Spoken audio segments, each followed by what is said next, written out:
Hello, hi, welcome once again to M5's English language learning program, Let's Speak English.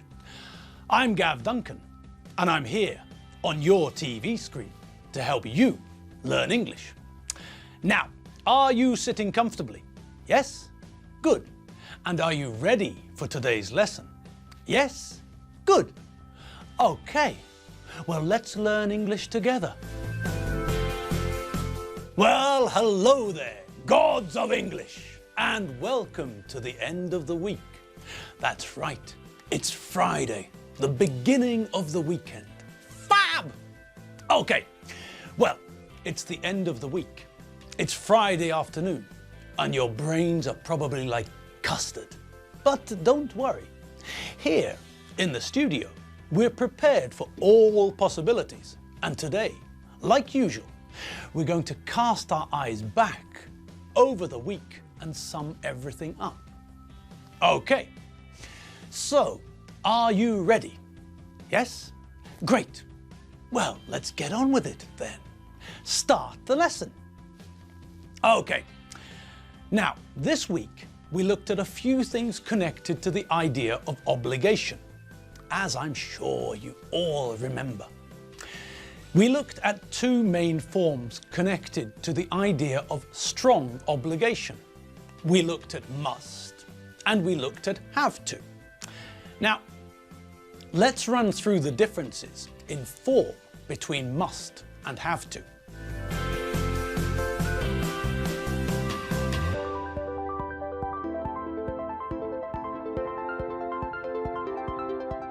Okay, so when we use have to, we have to conjugate the verb to have.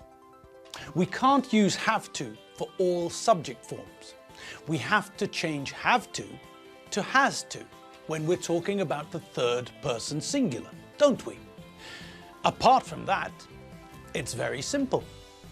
We use have to with I, you, we, you and they, and we use has to with he, she and it. Simple. When we use have to, we start with the subject. I, you, Doreen, they. Then we add the correct form of have to, either have to or has to. And then we add a verb in the infinitive without to. Simple. Would you like to see that in a table, perhaps? Yes? Okay, well, let's ask Mabel for some help. Mabel, Mabel, if you're able, can you put that in a table, please?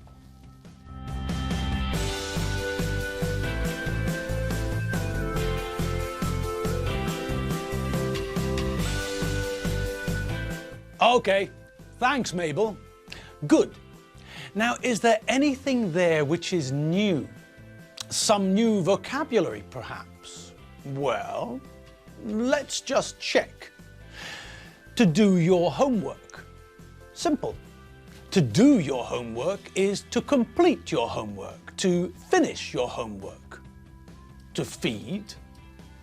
Well, maybe that's a new verb. What do you think it means? It's connected to the idea of food. Any ideas? Well, we all know the verb to eat, don't we? Of course we do. We eat food for breakfast, lunch and dinner. Okay, but think about your dog. Your dog can't eat breakfast, lunch and dinner without your help. You can't go on holiday for 2 weeks and just tell your dog, there's the cans of dog food and here's a can opener. See you in a couple of weeks. Dogs can't operate can openers. No, you have to feed animals. You have to give food to them so that they can eat. Okay, lions and tigers and sharks, wild animals eat. They find food, kill it and eat it. But with our pet animals, with our domestic, not wild animals, they can only eat if we give them food, if we feed them. So, to feed someone or something is to give food to that person or thing. Okay, the next one is easy. Finish a report. Well, to finish something is the opposite of to start something. We all know that. Alfredo starts work at 9 a.m. and he finishes at 5 p.m. We start our lessons together at 3:30 p.m. every weekday, and the lessons finish about 15 minutes later. Okay, next, go, simple. Next, calculate. Okay, now to calculate is something we often see with mathematics. Another word for calculate is compute or work out. And if you think about what we do with computers and calculators, then it should be clear. We use a computer to compute things, to calculate different things and save us time. The computer works out things faster than us and we save time. The calculator does the same. We can work out basic mathematics like 23 multiplied by 45, but the calculator can work out mathematics faster than we can. It's a machine for calculating or working out the answers to mathematical problems. It determines the answer. It works it out logically. So to calculate is to work something out logically. Okay, next. What have we got next? Clean? Easy. If something is dirty, we have to clean it. After we drink our coffee, we wash up the coffee cup to clean it. When we have a shower, why do we have a shower? That's right, to clean ourselves, to remove the dirt from our bodies. When we wash our hair, we use shampoo to clean our hair. Next, get. Well, get is a verb we use all the time. It's a synonym for receive. I got a letter this morning means the same as I received a letter this morning. For example, if someone wins an Olympic final, they get a gold Olympic medal. In the sentence, you have to get some petrol. The verb get is communicating the idea that you have to go somewhere and pick up or obtain some petrol. You have to get some petrol means that we need some petrol and you're going to go and collect the petrol. Next, the last one. They have to pack their bags. Okay, now to pack your bags is something we do before we travel. When you're getting ready to go on holiday, you choose or select the things you want to take with you, and then you pack them into your bag or your suitcase. You fill your bag or suitcase with the items you want to take with you. Simple.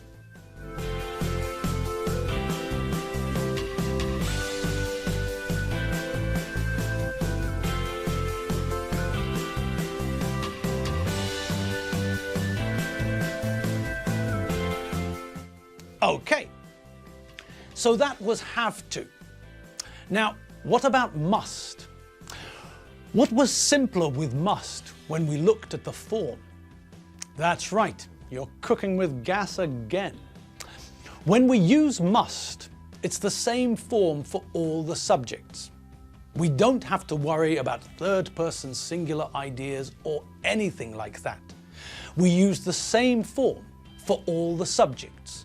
I, you, he, she, it, we, you, they.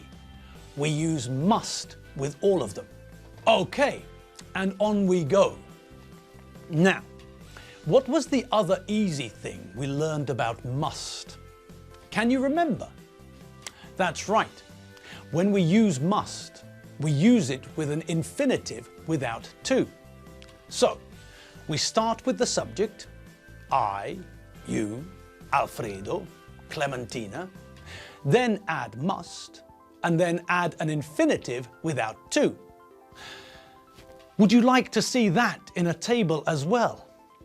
Okay then, I'll ask Mabel. Mabel, Mabel, queen of my heart, do us a favour and show us the chart, please.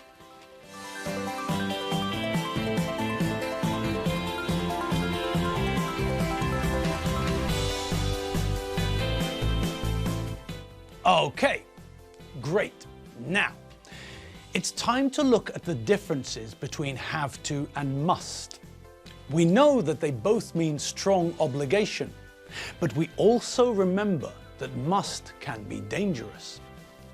People feel that must is aggressive, and when you use it with some people, they feel it is a challenge and they will become aggressive back. So, it's easier to follow the golden rule. Use must with yourself. If you choose to be aggressive with yourself, it's not a problem. So use must with yourself and use have to with others. Simple.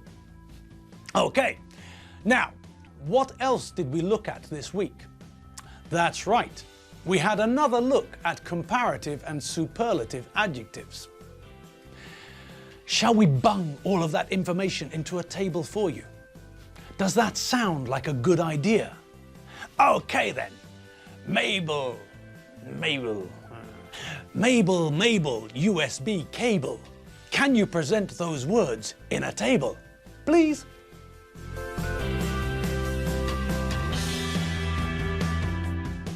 So, let's start with short adjectives. To make the comparative, we add er, and to make the superlative, we start with the and add est. So, old becomes older and the oldest, and slow becomes slower and the slowest. Okay, next, short adjectives ending in vowel plus consonant. To make the comparative, we double the last letter, then add er. And to make the superlative, we start with the, double the last letter, and then add est. So, big becomes bigger and the biggest, and thin becomes thinner and the thinnest. Okay, now, adjectives ending in y. To make the comparative, we replace y with ier, and to make the superlative, we start with the, then replace y with iest. So, easy becomes easier and the easiest, and heavy becomes heavier and the heaviest. Good. Now, on to the longer adjectives, the ones with more syllables. With longer adjectives, 2, 3, 4 syllables, to make the comparative, we use more plus adjective. And to make the superlative, we use the most plus adjective. So careful becomes more careful and the most careful, and intelligent becomes more intelligent and the most intelligent. And now, the final group, the irregular adjectives, the ones with no logic. Learn the comparative and the superlative.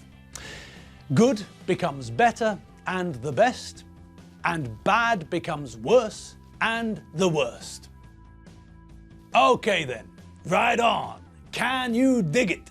I know you can dig it. And you also know that you can dig it.